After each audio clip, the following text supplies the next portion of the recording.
Gold, trusted gold buyers. మీరు తాకట్టు పెట్టిన బంగారాన్ని విడిపించి ఈ రోజు ఉన్న మార్కెట్ ధరకు కొనబడను.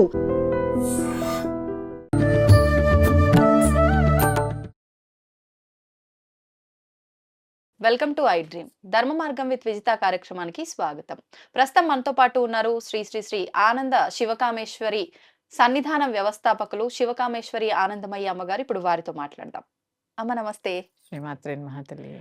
అమ్మ, సాధారణంగా అంటే ఈ పూజలు, వ్రతాలు, నోములు ఇలాంటి దేవతారాధనకు సంబంధించిన విషయాలు ఏమైనా జరిగినప్పుడు అది మనం నలుగురిని పిలవచ్చు, మనం నలుగురి ఇళ్లలోకి వెళ్ళి చూడొచ్చు, చూడటం వరకు ఓకే. కానీ అది మళ్ళీ మనం వీడియోల రూపంలో సోషల్ మీడియాలో అప్లోడ్ చేయటము, ఇలా చేయడం అనేది అది అంటే ఆచారానికి విరుద్ధము అనో, లేదు వాడుక భాషలో అంటే అది తప్పు అని చెప్తూ ఉంటారు పెద్దవాళ్ళు. కానీ ఇప్పుడు అదంతా కూడా బ్రేక్ చేసేసిండ్రు. మొత్తం అది సోషల్ మీడియాలో అప్లోడ్ చేయటం. ఫస్ట్ పూజ మొదలవుతుంది అనంటే మొదలవ్వడం దగ్గర నుంచి, ఆ ప్రసాదాలు వండే దగ్గర నుంచి ఎవ్రీథింగ్ పూజ కంప్లీట్ అయ్యే వరకు కూడా పూజ పైన ఎంత భక్తి పెడుతున్నారో లేదో తెలియదు కానీ వీడియోలో దీన్ని బంధించాలి అనే ఆలోచన ఎక్కువగా కనిపిస్తూ ఉంది. ఈ విధానం అంతా అసలు కరెక్టే అంటారమ్మా? అలా చూపించొచ్చు అంటారా పబ్లిక్ లో మనం చేసుకున్న విధానాన్ని అంతా కూడా? తప్పకుండా తెలియజేస్తాను. యా దేవి సర్వభూతేషు స్మృతి రూపేణ సంస్థిత. శ్రీమాత్రే నమః. శ్రీ గురుభ్యో నమః. కొన్ని వెర్రి పోకడలు వస్తూ ఉంటాయమ్మా. అంటే ఇంగ్లీష్లో చెప్పాలంటే ట్రెండ్, అంతే. తెలుగులో చెప్పాలంటే వెర్రి పోకడ. ఇది అసలు పూజ ఎందుకు చేస్తున్నాము అనే అవగాహన లేకపోవడం వల్ల వచ్చేటటువంటి ఇబ్బందులు. పూజ ఎందుకోసం చేస్తున్నావు? ఒక వ్రతం ఏదో మొక్కుకున్నాం, ఒక సోమవారాల వ్రతం ఉదాహరణకు చెప్తున్నా.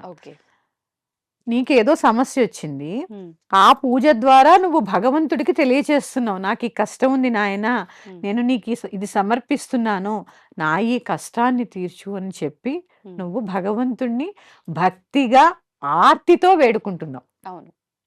ఈ ఆర్తితో వేడుకునే క్రమంలో నువ్వు ఆర్తితో వేడుకోవడం పక్కన పెట్టేస్తావు, భక్తి పక్కన పెట్టేస్తావు. ఈ వ్రతం ఎందుకు చేస్తున్నాం ప్రత్యేకంగా అంటే వీడియో చేయడం. ఇది ఎంతవరకు సమంజసం మీరే ఆలోచించండి. నిజంగా మీరు ఇలా చేస్తే, ఏదో నేను దీనికి వ్యతిరేకమని నేను చెప్పట్లేదమ్మా, అంటే ఇలా అంటే మీరు ఇక్కడ కూర్చుని కబుర్లు చెప్పట్లేదా అని నన్ను కూడా అంటారు. ఇది ఇలా చేస్తున్నప్పుడు మీ దృష్టి ఎక్కడ ఉంటుంది? ఇప్పుడు నేను ఇక్కడ కూర్చుని చెప్తున్నప్పుడు మీరు ప్రశ్న వేసారు, నేను ఆ ప్రశ్నకే సమాధానం చెప్తున్నాను తప్ప నాకు వేరే డీవియేషన్ లేదు. మీకు ఈ పూజలో ఈ వీడియో మీద ఫోకస్ పెట్టి ఇది సరిగ్గా వస్తుందో లేదో, ఇది సరిగ్గా రికార్డ్ అవుతుందో లేదో, దీనిలోనే ఉండిపోయి పూజ అనేది మొత్తం పక్కకి వెళ్ళిపోయిందా లేదా, మంత్రహీనం జరిగింది, క్రియాహీనం జరిగింది, అన్నిటికన్నా అవసరమైంది భక్తిహీనం కూడా జరిగింది. పూజ అయిపోయిన తర్వాత ఆఖరిలో కొద్దిగా భక్తిహీనం ఏదైనా జరిగితే క్షమించమని అడుగుతున్నాం కానీ మొత్తం అంతా భక్తిహీనం అయితే ఆయన కూడా ఏం క్షమిస్తాడమ్మా? అందులోనూ మనం అక్కడ ఏదైనా తెలిసి తెలియక జరిగితే అది మనం అక్కడ సంబోధించేది, కానీ ఇక్కడ తెలిసి చేస్తున్నాం. ఇప్పుడు అదే తెలిసి తెలియక సంబోధిస్తున్నాం, మరి ఇక్కడ తెలిసే తప్పు చేస్తున్నాం కదా. అందుకని కొన్నిటికి కనుమరుగు అనేది అవసరం. ఇక్కడ పూజ చేస్తున్నప్పుడు నువ్వు చేసిన పూజ భగవంతుడికి అందడం అవసరం, జనాలకు అందడం అవసరమా? ఇవన్నీ అంటే నేను ఈ పూజ చేస్తున్నాను అని ఎవరికి చూపిస్తున్నారు, మీరు ఎవరి కోసం చేస్తున్నారు, ఎవరి కోసం చేస్తున్నారు అనే అవగాహన పుస్తకంలో రాసుకోండి. భగవంతుడి కోసము వీడియో అప్లోడ్ చేయడం కోసం, వీడియో అప్లోడ్ కోసం అయితే భగవంతుడిని వాడకండి. అంటే దేవుణ్ణి ఇలా కూడా వాడిస్తామా? అంటే అడిగేవాళ్ళు లేరా, లేకపోతే అడిగిన వాళ్ళు చెడ్డవాళ్ళ? చెడ్డవాళ్ళు అడిగిన వాళ్ళు అలాగా చెడ్డవాళ్ళం. కానీ పూజ కోసం కాదు, జనాల కోసమే చేస్తున్నాము అన్నప్పుడు, జనాల కోసమే ఇది చేస్తున్నాము అన్నప్పుడు భగవంతుడిని కూడా వాడేస్తారు. ఇది ఒక్కటే ఆలోచించగలిగితే చాలా మార్పు వస్తుందమ్మా, చాలా మార్పు వస్తుంది. అలా కూడా కాకుండా కొంత కనుమరుగు అవసరం. ఎందుకంటే నరుడు దృష్టికి నండరాయి పగులుతుందని కొన్ని సామెతలు ఉన్నాయి. మీరు ఇంత ఏదో కొంతమంది వంటలు చేస్తూ ఉంటారు, అది ప్లేట్లలో పెట్టుకుని మేము ఇంత వండాము, ఇలా భోంచేస్తున్నాము, లేదా అమ్మవారికి నివేదన చేసినవి కూడా మీరు వీడియో తీస్తున్నారు. ఎంత తప్పు! గుళ్ళల్లో చూడండి, నివేదన చేసినప్పుడు తలుపేస్తారు. ఎందుకు వేస్తారు? అంతగా నువ్వు ఆ దేవుణ్ణి సర్వాంతర్యామని అందరికీ తెలీదా? అవును. ఇందుగలడు అందులో లేదని సందేహం వలదు. పంచభూతాల్లో కూడా ఉన్నది ఆయనే, ఉంది. తెలీదా? అవును. కాకపోతే అక్కడ ఒక చంటి బిడ్డకి అన్నం తినిపిస్తున్నట్టు భావన చేసి, ఎవరి దిష్టైనా తగిలిపోతుందేమో అమ్మ అన్నం తింటుంటే అన్నంత భక్తి ఉంది కాబట్టే కట్టనేస్తున్నారు. ఉమ్. మరి అది లేకుండా నువ్వు అన్నీ చూపిస్తున్నావాయే. ఇంత వండుతున్నావు, ఇంత పెడుతున్నావు, ప్లేట్లో భోజనం చేస్తున్నావు. ఉమ్. ఎంత దృష్టమ్మా, మీకే దృష్టి దోషం తగులుతుంది. అదే. ఇవన్నీ కూడా కొన్ని కొన్ని అవసరం లేదు నన్ను అడిగితే. ఉమ్. కొన్ని కొన్ని సమాజం కోసం కాదు, మీకోసం మీరు చేసుకోండి. అంటే ఇలా చేయడం వల్ల ఏదో అమ్మవారికి స్వామివారికి కోపం వస్తుంది, ఏదో జరిగిపోతుందని కాదు గాని అదే. మీరన్నట్టుగా ఆ, మనం ఆ పెట్టిన విధానం చూసి అంతే అమ్మో కదా. ఎన్ని పెట్టింది అన్నారు అని అంటే కదా. అయిపోయినట్టే కదా. కదా. ఇప్పుడు దిష్టి. ఇంత ముద్ద కలిపి ఉమ్. ఆవిడ దగ్గర పెట్టినప్పుడు నువ్వు భక్తిగా పెడుతున్నావు. ఈవిడ చూపించడం కోసం పెడుతోందా అనే రకంగా మనం ఎందుకు ఉండాలి? నీకు కావాల్సిందేంటి? నువ్వు కలిపిన అన్నం, నువ్వు చేసిన ప్రసాదం భగవంతుడు ప్రేమగా ఆరగించగలగాలి. అవును. ఎందుకంటే మన ధర్మంలో నివేదన అనేది చాలా ప్రాముఖ్యత వహించినటువంటిది. ఉమ్. సైంటిఫికల్లీ కూడా ప్రూవ్డ్. నివేదనకు ముందు దాన్ని తూకం వేశారట ఆహా. కృష్ణుడి గుళ్ళో. ఎక్కడ అనేది నాకు గుర్తు రావడం లేదు. ఉమ్. నివేదన చేసి తలుపులేసి కొంత సమయం తర్వాత తలుపులు తీసి దాన్ని తూకం వేస్తే 200 గ్రాములు తగ్గిందట అందులో. అంటే నివేదన అంటే చూడండి, మనం అనుకుంటాం ఏదో ఆ, పెట్టాము, ఇదేంటి దేవుడు తీసుకున్నాము. వస్తాడా, తింటాడా, ఇవన్నీ మన కోసం కాదు. ఉమ్. నిజంగా భగవంతుడు స్వీకరిస్తాడు ఉహు. ఎప్పుడు?